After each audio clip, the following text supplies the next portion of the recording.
भयानक भूतनी की कहानी। समय की बात है, एक प्राचीन गांव था जिसका नाम था धनपुर।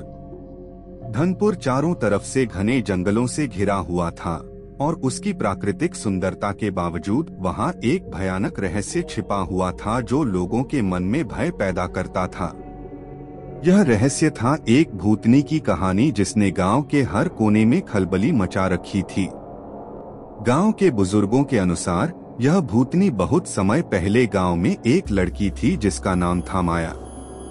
माया एक सुंदर, हंसमुख और संवेदनशील लड़की थी। उसकी शादी गांव के सबसे प्रतिष्ठित परिवार में तय हुई थी, लेकिन एक दुष्ट ताकत ने उसकी खुशियों को तबाह कर दिया। उसकी शादी के ठीक एक दिन पहले माया की रहस्यमयी तरीके से मौत हो गई। उसके बाद से ही गांव में अजीब और भयानक घटनाएं होने लगीं।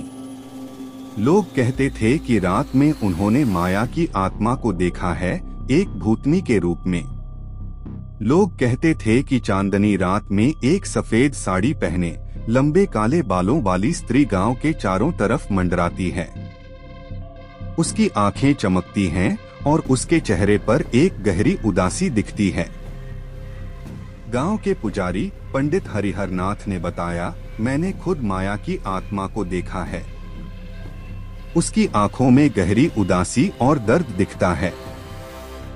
गांव के कुछ साहसी युवकों ने एक बार उस आत्मा से मिलकर सच्चाई जानने की ठानी। एक रात जब चांदनी अपनी पूरी रोशनी फैला रही थी, ये युवक उस जगह पहुंचे जहां माया की आत्मा अक्सर देखी जाती थी। वे उस जगह पहुंचे और आवाज दी, माया, हमें बताओ तुम क्या चाहती हो। अचानक ही माया की आत्मा प्रकट हुई। उसकी आंखों में आंसू थे और उसने कहा, मेरी आत्मा को शांति नहीं मिली है, मुझे न्याय चाहिए। युवकों ने हिम्मत करके पूछा, हमें बताओ हम क्या कर सकते हैं ताकि तुम्हारी आत्मा को शांति मिले। माया की आत्मा ने धीरे धीरे कहा, मेरी मौत कोई दुर्घटना नहीं थी, मुझे मार दिया गया था। मेरी आत्मा को तब ही शांति मिलेगी जब मेरा हत्यारा सजा पाएगा। युवकों ने माया की बातों को गांव के बुजुर्गों और अध्यक्ष को बताया। सभी ने मिलकर जांच का फैसला किया और सच्चाई सामने आई। माया की हत्या उसके ही परिवार के सदस्य ने की थी, जो उसकी संपत्ति हड़पना चाहता था। गांव वालों ने पुलिस को सारी हकीकत बताई और हत्यारे को गिरफ्तार कराया गया। माया की आत्मा को आखिरकार न्याय मिला और वह अपने शांति के निवास की ओर चली गई। उसके बाद से गांव में भूतनी की घटनाएं और उसके प्रकट होने की खबरें आनी बंद हो गईं। गांव के लोग फिर से अपने सामान्य जीवन में लौट आए।